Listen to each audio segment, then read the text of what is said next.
प्यारे दोस्तों एवं विद्यार्थियों, आज हम आप सभी लोगों के समक्ष क्लास 10 का प्रकाश का अपवर्तन चैप्टर से संबंधित कुछ ऑब्जेक्टिव क्वेश्चन का पीडीएफ वीडियो हम प्रस्तुत कर रहे हैं, जिसका सबसे पहला क्वेश्चन है, प्रकाश की किरण गमन करती है। इसका विकल्प है सीधी रेखा में, टेढ़ी रेखा में, किसी भी दिशा में या इनमें से कोई नहीं। इसका सही जवाब होगा सीधी रेखा में। दूसरा क्वेश्चन आपके सामने है, प्रकाश का वेग न्यूनतम होता है। विकल्प है नंबर ए निर्वात में, नंबर बी जल में, नंबर सी वायु में, नंबर डी कांच में। इसका सही जवाब होगा नंबर डी कांच में। तीसरा क्वेश्चन है, मोटर गाड़ी के चालक के सामने लगा रहता है। समतल दर्पण, उत्तल दर्पण, अवतल दर्पण, उत्तल लेंस। इसका सही जवाब होगा उत्तल दर्पण, यानी कि बी पर हम टिक करेंगे, उत्तल दर्पण। इसके साथ हम अगला क्वेश्चन है नंबर 4, मोटर कार के हेडलाइट में किसका प्रयोग होता है? समतल दर्पण का, उत्तल दर्पण का, अवतल दर्पण का, उत्तल लेंस का। इसका सही जवाब होगा अवतल दर्पण, अर्थात विकल्प सी इसका सही जवाब होगा। इसके बाद अगला क्वेश्चन है क्वेश्चन नंबर 5, समतल दर्पण द्वारा बना प्रतिबिंब होता है। विकल्प ए वास्तविक, बी काल्पनिक, सी दोनों, डी इनमें से कोई नहीं। इसका सही जवाब होगा बी अर्थात काल्पनिक, यानी कि समतल दर्पण द्वारा जब भी प्रतिबिंब बनेगा तो काल्पनिक बनेगा। ठीक है। इस तरह से अगला क्वेश्चन है क्वेश्चन नंबर 6, लेंस की क्षमता का एसआई मात्रक होता है। डायऑप्टर, ल्यूमेन, लक्स, एंगस्ट्रम्स। तो इसका सही जवाब होगा विकल्प ए होगा डायऑप्टर। अगला क्वेश्चन, प्रकाश की किरणों का पथ दर्शाने वाले चित्रों को कहा जाता है। नंबर ए किरण आरेख, number B focus, number C किरण पुंज, नंबर डी इनमें सभी। इसका सभी जवाब होगा किरण आरेख, यानी कि हम ए को टिक करेंगे। इसके बाद अगला क्वेश्चन है, 2D क्षमता वाले लेंस का फोकसांतर होता है 20 सेंटीमीटर, 30 सेंटीमीटर, 40 सेंटीमीटर, 50 सेंटीमीटर। यहाँ पर हमने बताया है कि एफ इक्वल टू होता है 1/p, और यहाँ 1 को हम 100 cm मान सकते हैं, तो एफ इक्वल टू 100/2 हो जाएगा, और एफ इक्वल टू कितना होगा 100/2 इक्वल टू 50 cm, यानी कि इसका सही जवाब होगा 50 cm। ठीक है। तो 2D क्षमता वाले लेंस का फोकसांतर होगा 50 सेंटीमीटर, यानी कि हम डी पर टिक करेंगे। इसी के साथ अगला क्वेश्चन है, किसी उत्तल लेंस का फोकसांतर 50 सेंटीमीटर है तो उसकी क्षमता होगी। यहाँ पर देखते हैं लेंस की क्षमता होती है 1/f, तो f दिया हुआ है 50, तो 1/f इंटू 10⁻² सेंटीमीटर करते हैं, इक्वल टू होगा 100/50 बराबर 2D, यानी कि 2 डायऑप्टर। ठीक है। इसी तरह से अगला क्वेश्चन, प्रकाश किरणों के समूह को कहते हैं। नंबर 1 प्रकाश स्रोत, किरण पुंज, प्रदीप्त, प्रकीर्णन। इसका सही जवाब होगा किरण पुंज। ठीक है। अगला क्वेश्चन है, उत्तल लेंस की क्षमता होती है ऋणात्मक, धनात्मक, या ए और बी दोनों, या इनमें से कोई नहीं। इसका सही जवाब होगा धनात्मक। जी, उत्तल लेंस की क्षमता हमेशा याद रखेंगे धनात्मक होती है। ठीक है। जब भी पूछा जाए क्वेश्चन में धनात्मक याद करेंगे उत्तल लेंस के लिए। ठीक है।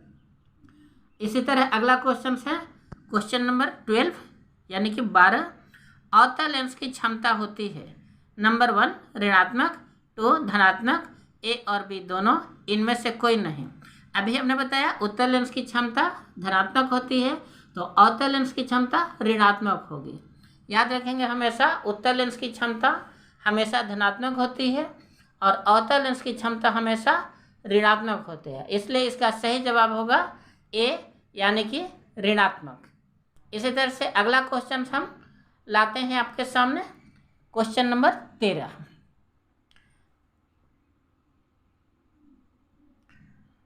उत्तल लेंस को कहते हैं, जी हाँ, उत्तल लेंस का एक और नाम है जिसे हम अभिसारी लेंस, द्वि उत्तल लेंस, अपसारी लेंस, इनमें से कोई नहीं, तो इनमें से हम अभिसारी लेंस कहते हैं। उत्तल लेंस को हम अभिसारी लेंस कहते हैं और अवतल लेंस को हम अपसारी कहते हैं। याद रखेंगे उत्तल लेंस को अभिसारी लेंस कहते हैं, यानी कि ए आंसर होगा।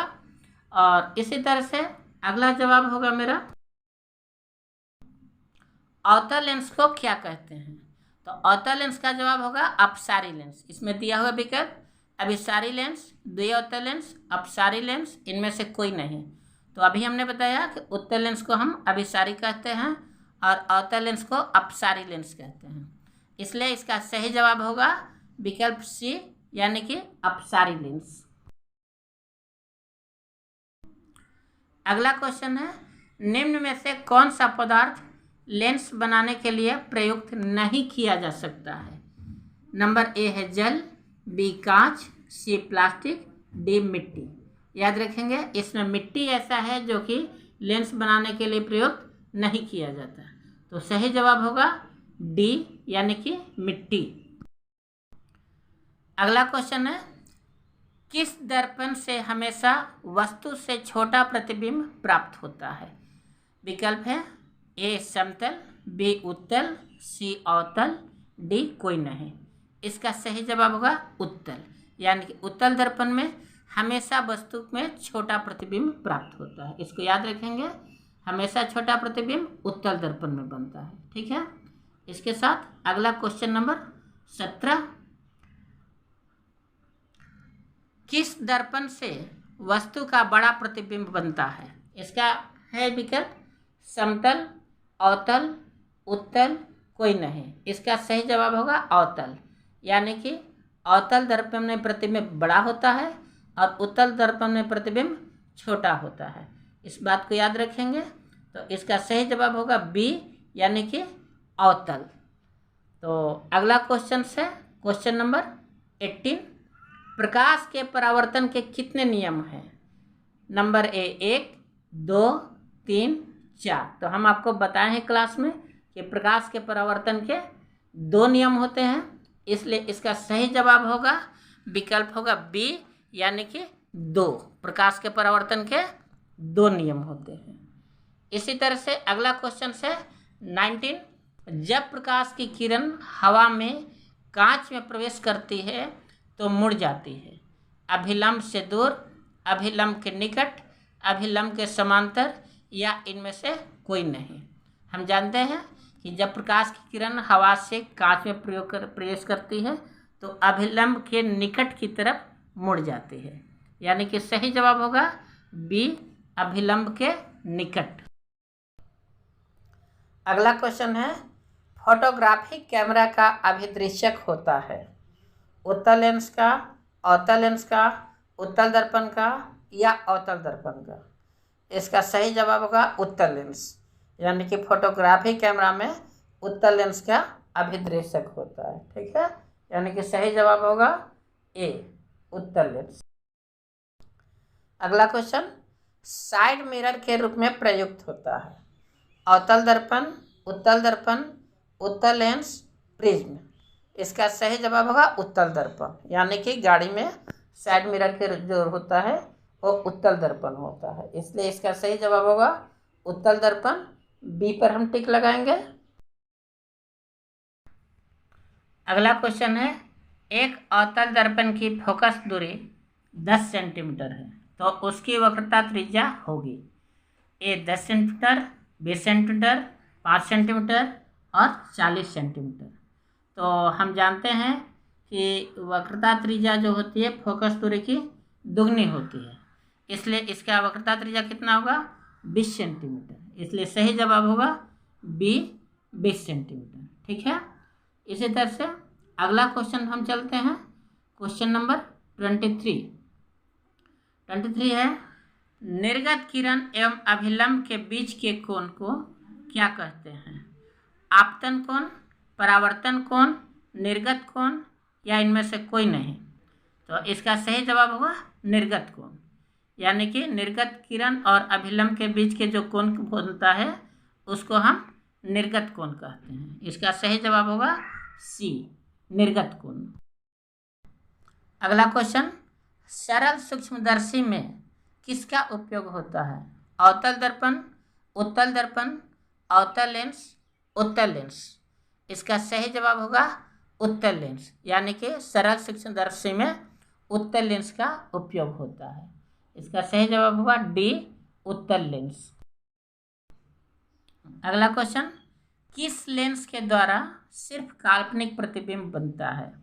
उत्तल लेंस, अवतल, बाइफोकल या इनमें से कोई नहीं? तो इसका सही जवाब होगा अवतल लेंस, यानी कि बी, अवतल लेंस में हमेशा काल्पनिक प्रतिबिंब बनता है।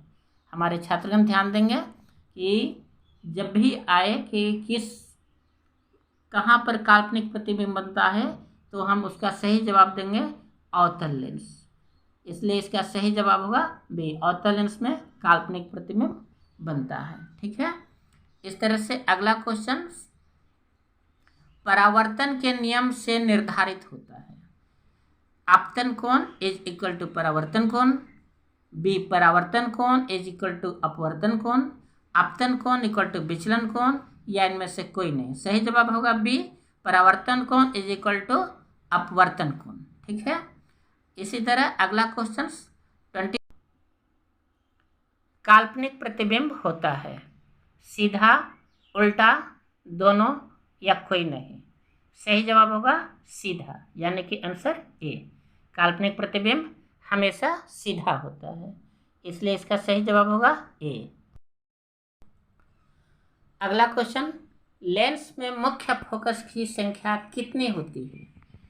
2, 1, 3 या कोई नहीं? इसका सही जवाब होगा ए, यानी कि 2, लेंस में मुख्य फोकस की संख्या 2 होती है, इसलिए इसका सही जवाब होगा विकल्प ए, 2।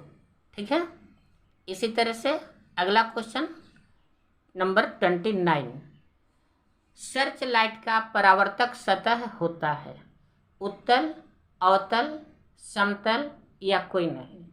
तो इसका सही जवाब होगा बी, अवतल। अगला क्वेश्चन, दाढ़ी बनाने में कौन सा दर्पण प्रयुक्त होता है? समतल, उत्तल, अवतल या कोई नहीं? इसका सही जवाब होगा अवतल, यानी कि सी, दाढ़ी बनाने में हमेशा अवतल दर्पण का प्रयोग करते हैं, इस बात को हमेशा याद रखेंगे। ठीक है, इसी तरह से अगला क्वेश्चन है क्वेश्चन नंबर 31, एक उत्तल लेंस की क्षमता एक डायोप्टर है, तो उस लेंस की फोकस दूरी कितनी होगी? +10 cm, -10 cm, +100 cm और -100 cm।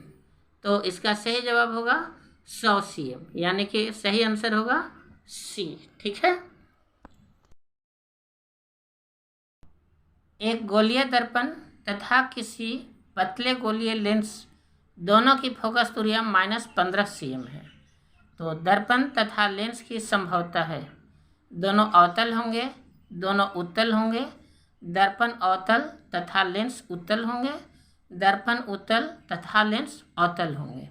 इसका सही जवाब होगा दोनों ही अवतल होंगे, यानी कि सही विकल्प होगा ए। अगला क्वेश्चन, प्रकाश के अपवर्तन के कितने नियम हैं? ए 1, बी 2, सी 3, डी 4। तो हम जानते हैं कि प्रकाश के अपवर्तन के 2 नियम हैं, इसलिए सही विकल्प होगा बी, यानी कि अपवर्तन के 2 नियम होते हैं। ठीक है, इसी तरह से अगला क्वेश्चन नंबर 34, किसी माध्यम के अपवर्तनांक का मान होता है sin i/sin r, sine R by sine I, sine X by sine R, sine I into sine R, sine I plus sine R. इसका सही जवाब होगा sine I by sine R. हम स्नेल्स का नियम बताए हैं कि किसी भी माध्यम के अपवर्तनांक का मान होता है में equal to sine I by sine r, इसलिए इसका सही जवाब होगा A sine I by sine r. अगला क्वेश्चन, एक उत्तल लेंस होता है, सभी जगह समान मोटाई का, बीच की अपेक्षा किनारों पर मोटा होता है, किनारों की अपेक्षा बीच में मोटा होता है, या इनमें से कोई नहीं।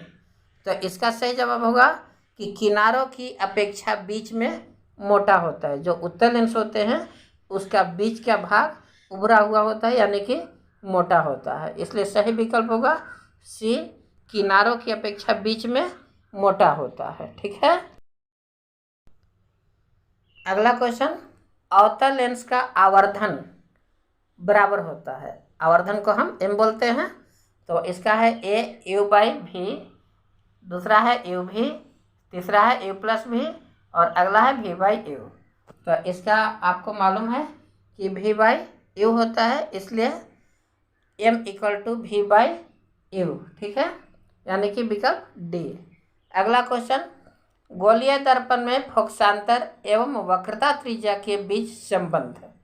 ए है R equal to 2f, F equal to R, F equal to 2 r, और R equal to F by 2।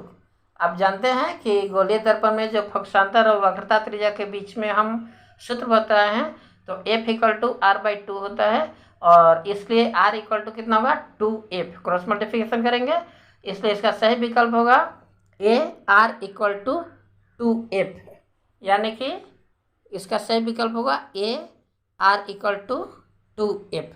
ठीक है। अगला क्वेश्चन से, सोलर कुकर में प्रयोग किया जाता है, अवतल दर्पण का, उत्तल दर्पण का, समतल दर्पण का, उत्तल तथा अवतल दर्पण का, यानी कि दोनों का। तो इसका सही जवाब होगा अवतल दर्पण का। सोलर कुकर में हम अवतल दर्पण का प्रयोग करते हैं। ठीक है। अगला क्वेश्चन है, उत्तल लेंस में बना प्रतिबिंब होता है, ए बराबर और सीधा, बी वास्तविक और उल्टा, सी वास्तविक और सीधा, डी इनमें से कोई नहीं। तो इसका सही जवाब होगा वास्तविक और उल्टा, यानी कि उत्तल लेंस में जो प्रतिबिंब बनता है वो वास्तविक और उल्टा बनता है, इसलिए इसका सही जवाब होगा बी वास्तविक और उल्टा। अगला क्वेश्चन, उत्तल लेंस में जब बिंब f और 2f के बीच रखा जाता है तब बना प्रतिबिंब होता है, बड़ा और वास्तविक, छोटा और वास्तविक, नंबर सी छोटा और काल्पनिक, नंबर डी बड़ा और काल्पनिक। तो इसका सही जवाब होगा बड़ा और वास्तविक, यानी कि सही जवाब होगा ए बड़ा और वास्तविक। अगला क्वेश्चन, दो वक्रीय पृष्ठों से घिरे ठोस माध्यम को कहते हैं, नंबर ए गोलीय दर्पण, बी त्रिज्या, सी गोलीय लेंस, डी समतल दर्पण। इसका सही जवाब होगा सी गोलीय लेंस, इसलिए इसका सही जवाब होगा गोलीय लेंस। अगला क्वेश्चन है, यह वह गोलीय दर्पण जो बाहर की तरफ वक्रित होता है कहलाता है, अवतल दर्पण, बी समतल दर्पण, सी उत्तल दर्पण, डी इनमें से कोई नहीं। इसका सही जवाब होगा उत्तल दर्पण, यानी कि गोलीय दर्पण जो बाहर की तरफ वक्रित होता है उसको हम उत्तल दर्पण कहते हैं, इसलिए इसका सही जवाब होगा सी उत्तल दर्पण। गोलीय दर्पण के परावर्तक पृष्ठ के केंद्र को दर्पण का कहा जाता है, नंबर 1 मध्य, बी ध्रुव, सी गोलार्ध, डी अक्ष। इसका सही जवाब होगा बी ध्रुव। अगला क्वेश्चन, किसी लेंस द्वारा उत्पन्न आवर्धन का एसआई मात्रक क्या है, मीटर, सेंटीमीटर, मिलीमीटर या मात्रक विहीन। सही जवाब होगा डी मात्रक विहीन, अर्थात आवर्धन का SI मात्रक नहीं होता है। ठीक है, इसलिए इसको हम जवाब देंगे मात्रक विहीन होता है। ठीक है, अगला क्वेश्चन, लेंस के केंद्रीय बिंदु को क्या कहते हैं? वक्रता केंद्र, प्रकाशिक केंद्र, द्वारक केंद्र, अक्ष केंद्र। सही जवाब होगा प्रकाशिक केंद्र, यानी कि लेंस के केंद्रीय बिंदु को प्रकाशिक केंद्र कहते हैं। सही जवाब होगा बी, प्रकाशिक केंद्र। अगला क्वेश्चन, किसी शब्दकोश में पाए गए छोटे अक्षरों को पढ़ते समय आप निम्न में से कौन सा लेंस पसंद करेंगे?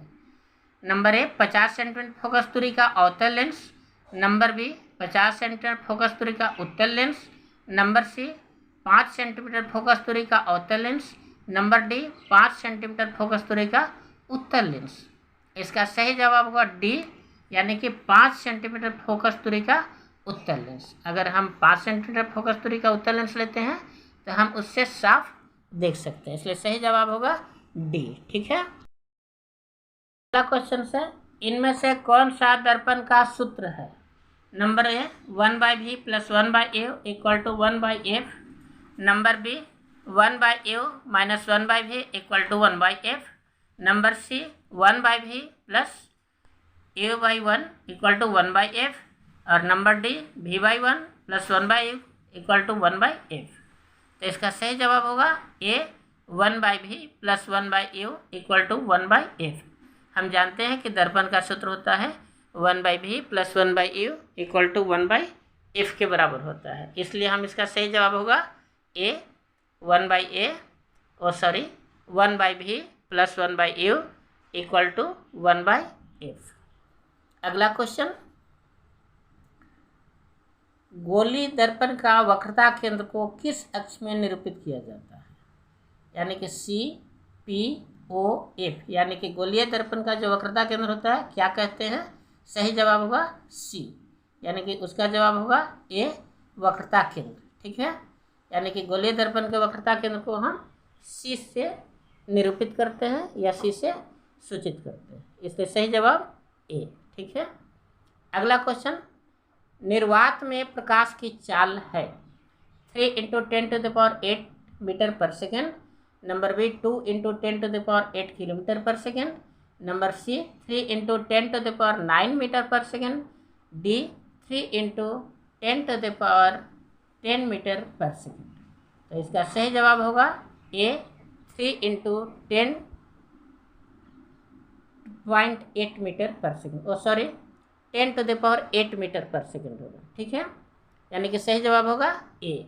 ठीक है, अगला क्वेश्चन से, दंत विशेषज्ञ मरीजों के दांतों का बड़ा प्रतिबिंब देखने के लिए किस दर्पण का उपयोग करते हैं? ए अवतल दर्पण, बी समतल दर्पण, सी उत्तल दर्पण, डी सभी। इसका सही जवाब होगा अवतल दर्पण। जी, दांत के जितने विशेषज्ञ होते हैं वो अवतल दर्पण का यूज करते हैं। ठीक है, इसी के साथ मेरा आज का क्वेश्चन खत्म हुआ, और अगर आपको मेरा वीडियो अच्छा लगे तो इसको लाइक करें, शेयर करें और सब्सक्राइब करें, और एक दूसरे के साथ आगे बढ़ें। Thank you very much.